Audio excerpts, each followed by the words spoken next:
ಚನ್ನಪಟ್ಟಣ ಉಪಚುನಾವಣೆಗೆ ನಿನ್ನೆಯಷ್ಟೇ ಮತದಾನ ಮುಗಿದಿದೆ. ಇಂದು ಅಭ್ಯರ್ಥಿಗಳು ಕೂಡ ಗೆಲುವು ಸೋಲಿನ ಲೆಕ್ಕಾಚಾರದಲ್ಲಿ ಮುಂದಾಗಿದ್ದಾರೆ. ಅವರವರದೇ ಆದಂಥ ಒಂದಷ್ಟು ಲೆಕ್ಕಾಚಾರದಲ್ಲಿ ಸೋಲು ಗೆಲುವಿನ ಒಂದು ಅಂತರವನ್ನು ಇದೀಗ ಚರ್ಚೆ ಮಾಡ್ತಾ ಇದ್ದಾರೆ. ಸದ್ಯ ಈ ಬಗ್ಗೆ ಮಾತನಾಡಲಿಕ್ಕೆ ಕಾಂಗ್ರೆಸ್ ಅಭ್ಯರ್ಥಿಯಾಗಿರುವಂಥ CP ಯೋಗೇಶ್ವರ್ ಅವರು ನನ್ನ ಜೊತೆ ಇದ್ದಾರೆ. ಅವ್ರನ್ನ ಮಾತನಾಡಿಸ್ತೀನಿ. ಸರ್, ಮೊದಲನೇದಾಗಿ ಚನ್ನಪಟ್ಟಣದಲ್ಲಿ ದಾಖಲೆ ಮಟ್ಟದ ಮತದಾನ ಆಗಿದೆ. ನಿನ್ನೆ ಮತದಾನ ಆಗಿದೆ. ನಿಮ್ಮ ಲೆಕ್ಕಾಚಾರ ಹೇಗಿದೆ? ಯಾವೆಲ್ಲ ವಿಚಾರಗಳು ಪ್ಲಸ್ ಆಗುತ್ತೆ, ಯಾವೆಲ್ಲ ವಿಚಾರಗಳು ಮೈನಸ್ ಆಗುತ್ತೆ ಅಂತ ಅನಿಸ್ತಿದೆ? ಚನ್ನಪಟ್ಟಣದ ರಾಜಕೀಯ ಇತಿಹಾಸದಲ್ಲಿ 2,06,000ಗಿಂತ ಹೆಚ್ಚು ಮತಗಳಾಗಿರ್ತಕ್ಕಂಥದ್ದು ಒಂದು ಆಶಾದಾಯಕವಾದಂಥ ಬೆಳವಣಿಗೆ. ಮತದಾರರು ಭಾಳ ಹುಮ್ಮಸ್ಸಿನಿಂದ ಹುರುಪಿನಿಂದ ಬಂದು ಮತದಾನ ಮಾಡಿದ್ದಾರೆ. ಮತದಾನ ಆಗಿದೆ, ಆದರೆ ಗುಪ್ತ ಮತದಾನ, ಯಾರಿಗೆ ಬೇಕಾದ್ರೂ ಮತ ಹಾಕ್ಬೋದು. ಮತದಾರರನ್ನ ಅರ್ಥ ಮಾಡ್ಕೊಳ್ಳೋದು ಕಷ್ಟ ಇದೆ. ಆದರೂ ನಾವು ಅವ್ರನ್ನ ತಲುಪುವ ಪ್ರಯತ್ನ ಮಾಡಿದ್ದೀವಿ. ಕಡಿಮೆ ಅವಧಿ ಇತ್ತು, ಭಾಳ ಅವ್ರನ್ನ ನೇರವಾಗಿ ಭೇಟಿ ಮಾಡ್ತಕ್ಕಂಥ ಪ್ರಯತ್ನ ಮಾಡಿದ್ವಿ, ಆದರೆ ಆಗಲಿಲ್ಲ, ಸಮಯದ ಅಭಾವ. ನೋಡಬೇಕು ಏನಾಗುತ್ತೆ ಅಂತ. CP ಯೋಗೇಶ್ವರ್ ಅವರು 9 ಚುನಾವಣೆಗಳನ್ನ ಎದುರಿಸಿದ್ದಾರೆ. ಇದು 10ನೇ ಚುನಾವಣೆ. ನಿಮ್ಮ ರಾಜಕೀಯ ಒಂದು ಅನುಭವದ ಪ್ರಕಾರ ಈ ಚುನಾವಣೆಯಲ್ಲಿ ಗೆಲ್ಲುವ ನಿರೀಕ್ಷೆ ಎಷ್ಟಿದೆ ಸರ್?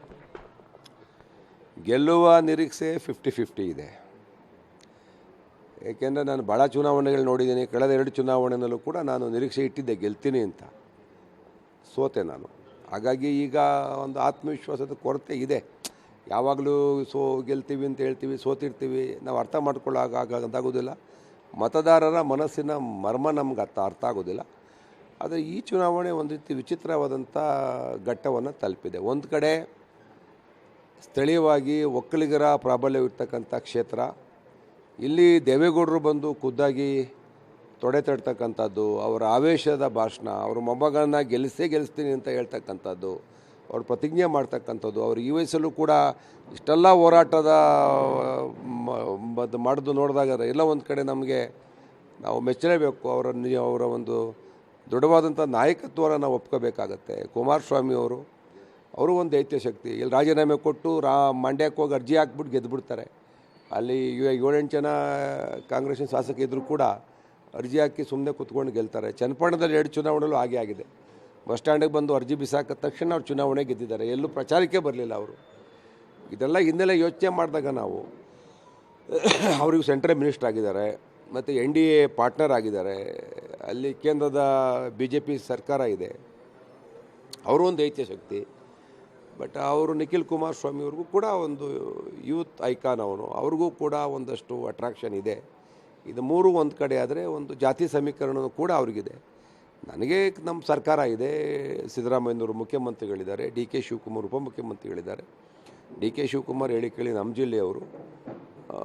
ನಾವೆಲ್ಲ ಒಂದು ಜನ ಒಟ್ಟಿಗೆ ಸೇರ್ಕೊಂಡು ನಮ್ಮ ಪ್ರಯತ್ನ ನಾವು ಮಾಡಿದ್ದೀವಿ. ಸರ್ಕಾರ ಇದೆ ನಮ್ಮದು. ಒಂದು 5 ಗ್ಯಾರಂಟಿಗಳು ಇವತ್ತು ಜನಗಳ ಮುಂದೆ ಇದೆ. ಈ ಒಂದು ಪ್ರಯತ್ನ. ಪಾರ್ಲಿಮೆಂಟ್ ಚುನಾವಣೆಯಲ್ಲೂ ಗ್ಯಾರಂಟಿಗಳಿದ್ದು, ಆದರೆ ಇಲ್ಲಿ NDA ಅಭ್ಯರ್ಥಿ ಗೆಲ್ತಾರೆ 25,000 ಅಂತರದಲ್ಲಿ. ನಾನು ಆವಾಗ ಅಲ್ಲಿದ್ದೆ. ಈಗ ಉಲ್ಟಾ ಆಗಿದೆ ಕೇಸು. ಈಗ ಪುನಃ ನಾನು ಇಲ್ಲಿದ್ದೀನಿ. ಈ ನನ್ನ ಪ್ರತಿ 2 ಚುನಾವಣೆ 3 ಚುನಾವಣೆಗೆ ಒಂಥರ ಪಕ್ಷಾಂತರ ಮಾಡೋದು ಜನ ಒಪ್ಕೋತಾರ, ಅಥವಾ ನನ್ನನ್ನು ತಿರಸ್ಕಾರ ಮಾಡ್ತಾರ? ಕಾಂಗ್ರೆಸ್ ಒಪ್ಕೊಂಡ್ರು ನಾನು ತಿರಸ್ಕೃತ ಅಭ್ಯರ್ಥಿ ಆಗ್ತೀನ, ಅಥವಾ ಇಬ್ಬರನ್ನೂ ಒಪ್ಕೋತಾರ, ಇಬ್ಬರನ್ನೂ ತಿರಸ್ಕಾರ ಮಾಡ್ತಾರೆ? ಎಲ್ಲ ಲೆಕ್ಕಾಚಾರ ಮಾಡಿದಾಗ ನನಗೂ ಗೊಂದಲ ಆಗುತ್ತೆ, ಕ್ಲಾರಿಟಿ ಇಲ್ಲ. ಸಚಿವ ಜಮೀರ್ ಅವರ ಸ್ಟೇಟ್ಮೆಂಟು ನಿಮಗೆ ಏನಾದರೂ ಹಿನ್ನಡೆ ತರಿಸುತ್ತಾ ಹೇಗೆ ಅಂತ? ಎಲ್ಲ ಒಂದು ಕಡೆ ಅದು ಆಗಿದೆ. ನಮ್ಮ ಜನ ಭಾಳಷ್ಟು ಜನ ನನಗೆ ಫೋನ್ ಮಾಡಿ ಕೇಳಿದ್ದಾರೆ, ಇಲ್ಲ ನಿಮಗೆಲ್ಲ ನಾವು ಓಟ್ ಹಾಕಬೇಕು ಅಂತ ಇದ್ವಿ, ನಮಗೆ ಈ ಥರ ಯಾರೋ ಬಂದು ಮಾತಾಡೋದು ಅಷ್ಟು ಒಳ್ಳೆಯದಲ್ಲ, ನಮಗೆ ತಪ್ಪು ಘಾಸಿ ಆಗಿದೆ ಅಂತ. ಸ್ಟೇಟ್ಮೆಂಟು ಒಂದಷ್ಟು ಮತಗಳನ್ನು ಕದ್ದಿರ್ಬೋದು, ಬಟ್ ಒಂದಷ್ಟು ಮತಗಳು ಪ್ರೆಸ್ಸು ಕೂಡ ಆಗಿದೆ. ಅವರು ಸಾಫ್ಟಾಗಿ ಸ್ಮೂತಾಗಿ ಮಾತಾಡ್ಬೋದಾಗಿತ್ತು, ಸ್ವಲ್ಪ ಡ್ಯಾಮೇಜ್ ಆಗಿರ್ಬೋದು. ರಾಜ್ಯದಲ್ಲೂ ಕೂಡ ಕಾಂಗ್ರೆಸ್ ಸರ್ಕಾರ ಇದೆ, 5 ಗ್ಯಾರಂಟಿ ಯೋಜನೆಗಳಿದ್ದಾವೆ, ಮಹಿಳಾ ಮತದಾರ ಸಂಖ್ಯೆ ಕೂಡ ಹೆಚ್ಚಾಗಿದೆ. ಇದು ನಿಮಗೆ ವರವಾಗುತ್ತೆ ಅನಿಸುತ್ತಾ ಹೇಗೆ ಅಂತ? ಹೊರ ಆಗುತ್ತೆ. ಕೇವಲ 6 ತಿಂಗಳಲ್ಲಿ ಮಹಿಳಾ ಮತದಾರರು ಇದ್ದರು, ಗ್ಯಾರಂಟಿಗಳು ಇದ್ದು, ಆದರೆ NDA ಅಭ್ಯರ್ಥಿಗೆ 25,000 ಹೆಚ್ಚಿಗೆ ಮತ ಕೊಟ್ಟಿದ್ರು. ಪುನಃ ಅದು ರಿವರ್ಸ್ ಆಗಬೇಕಲ್ಲ 6 ತಿಂಗಳಲ್ಲಿ. ನಾನು ಅದನ್ನು ಎಕ್ಸ್ಪೆಕ್ಟ್ ಮಾಡ್ತಾಯಿದ್ದೀನಿ, ನನಗೆ ಹೊರ ಆಗ್ಬೋದು, ನನಗೆ ಅನುಕೂಲ ಆಗ್ಬೋದು ಅಂತ. ಆಗಲಿ ಅಂತ ಕೂಡ ನೀವು ಕೂಡ ಆಶಿಸಬೇಕು. ಸರ್, ಯೋಗೇಶ್ವರ್ ಅವರು ಮೈತ್ರಿ ಅಭ್ಯರ್ಥಿ ಆಗಿದ್ದಿದ್ರೆ ಗೆಲ್ಲುವ ವಿಶ್ವಾಸ ಹೆಚ್ಚಿತ್ತ. ಈಗ ಕಾಂಗ್ರೆಸ್ ಅಭ್ಯರ್ಥಿ ಆಗಿದ್ರಿ, ಕಡಿಮೆ ಸಮಯದಲ್ಲಿ ಸಂಘಟನೆ ಮಾಡಿದ್ರಿ. ಇದು ಯಾವ ರೀತಿಯಾಗಿ ವರ್ಕ್ ಆಗುತ್ತೆ ಚುನಾವಣೆಯಲ್ಲಿ ಅಂತ? ಈಗ 2 ಮೈಂಡ್ ಸೆಟ್ ಇರ್ತಕ್ಕಂಥ ಕಾರ್ಯಕರ್ತರು ಈಗ ಒಂದಾಗಲಿಕ್ಕೆ ಪ್ರಯತ್ನ ಪಟ್ಟಿದ್ದಾರೆ. ಕಾಂಗ್ರೆಸ್ಸು ಮತ್ತು ನಾನು BJP ಬಿಟ್ಟು ಬಂದದ್ದು, ನನ್ನ ಹಿನ್ನೆಲೆ ಇರ್ತಕ್ಕಂಥದ್ದು. ಕೆಲವು ಕಡೆ ಹೊಂದಾಣಿಕೆ ಆಗಿದೆ, ಕೆಲವು ಬೂತಲ್ಲಿ ಹೊಂದಾಣಿಕೆ ಆಗಿಲ್ಲ. ಕೆಲವರು ನನಗೆ ಜವಾಬ್ದಾರಿ ಕೊಡಬೇಕಂತ, ಕೆಲವರು ನಮಗೆ ಕೊಡಬೇಕು ಅಂತ ಆ ತಿಕ್ಕಾಟಗಳ ನಡುವೆ ಚುನಾವಣೆ ಮಾಡಿದ್ದೀವಿ.